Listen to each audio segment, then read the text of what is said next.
Bottle feeding can feel overwhelming at first. How much milk is enough? Why is your baby crying after feeding? How do you avoid gas, spit up, and sleepless nights? Hi everyone, welcome back to the channel. If you're a new mom, first of all, you're doing amazing. Bottle feeding takes practice, patience, and confidence. By the end of this video, you'll feel much more prepared and relaxed during feeding time. Families choose bottle feeding for many reasons. Some use formula, some pump breast milk, and some combine both. Every baby and every parent is different, and what matters most is that your baby is fed, growing, and loved. Let's clear up a few myths. Bottle-fed babies can absolutely bond deeply with parents. Formula feeding does not make you a bad mom. And yes, dads and other caregivers can successfully help with feeding too. Before feeding your baby, gather your essentials. You'll need bottles, nipples, formula or breast milk, a bottle brush, sterilizing supplies, bibs, and burp cloths. There are several bottle types. Plastic bottles are lightweight. Glass bottles are durable but heavier. Anti-colic bottles help reduce swallowed air. Silicone bottles are soft and flexible. Nipple flow matters more than many parents realize. Newborns need slow flow nipples because milk that comes too fast can overwhelm them, so your baby can feed at their own pace. If your baby coughs, gulps quickly, chokes, or milk spills from the mouth constantly, the nipple flow may be too fast.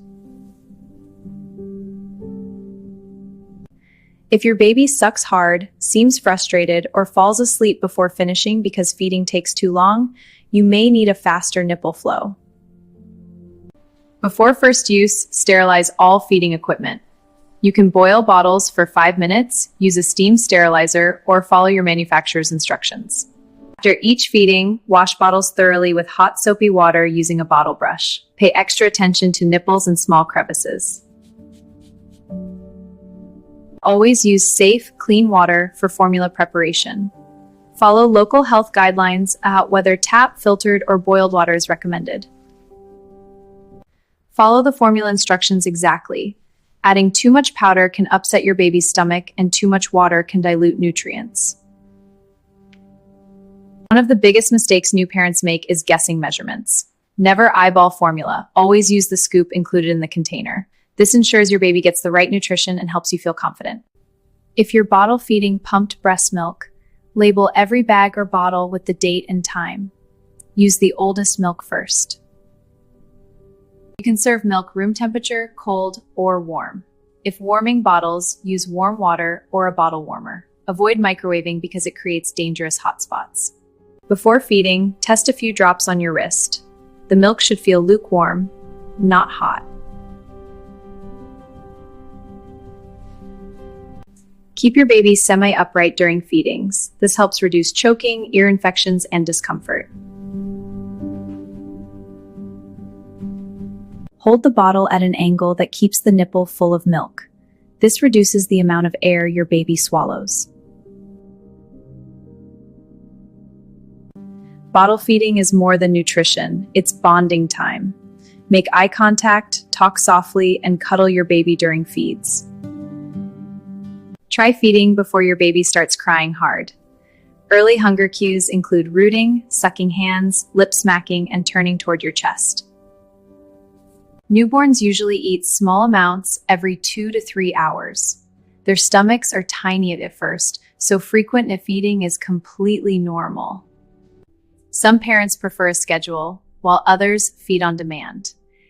In the newborn stage, following your baby's hunger cues is often most helpful. Paced bottle feeding slows the flow of milk and allows babies to pause naturally. It can reduce overfeeding and mimic breastfeeding more closely. Hold your baby upright and keep the bottle nearly horizontal. Pause every few minutes to let your baby rest and to breathe comfortably. This helps them feel safe and prevents discomfort. Burping helps release trapped air. Some babies need frequent burping while others hardly burp at all. Support your baby's neck and gently pat or rub the back while holding them against your shoulder. This helps release any air, keeping your baby comfortable. Another method is sitting your baby upright on your lap while supporting the chin and chest carefully. You can also place your baby tummy down across your lap and gently rub the back. This position can be very soothing, helping with gas and creating a special moments. Spit up is very common in babies. Small amounts after feeding are usually normal and not a sign that something is wrong. Reduce gas, burp often, and use proper bottle angles. Try anti-colic bottles and avoid shaking them too aggressively. A gentle tummy massage can also help with gas relief. Overfeeding can cause discomfort, excessive spit up, and fussiness. Watch for signs your baby is full, like turning away or slowing down. A full baby may relax hands, stop sucking, push the bottle away, or fall asleep contentedly. These are all positive signs. Trust your instincts and enjoy these quiet moments. Keep nighttime feedings calm and quiet. Use low lighting and avoid too much stimulation so your baby can settle back to sleep easier. Preparing bottles ahead can save your sanity during sleepless nights. Store prepared formula safely according to guidelines. This little step gives you more time to rest and bond with your baby. Prepared formula should not sit at room temperature too long. Discard unfinished bottles after feeding to avoid bacterial growth. When traveling, pack extra bottles, formula, water, bibs, and a cooler bag if carrying breast milk. This keeps everything organized and your baby happy on the go. You've got this. Feeding your baby in public is completely okay. Confidence grows with practice, and your baby's needs come first. You're doing great, Mama. Trust yourself. Before switching formula brands or types, especially for digestive concerns, consult your pediatrician. Watch for symptoms like severe rash, vomiting, diarrhea, wheezing, or blood in stools. Contact your healthcare provider if you notice concerning reactions. Some formula-fed babies experience constipation. Always speak with your pediatrician before making feeding changes. You're doing a great job. Trust your instincts. During growth spurts, babies often seem hungrier and feed more often. This phase is temporary and completely normal. Cluster feeding means your baby wants several feedings close together.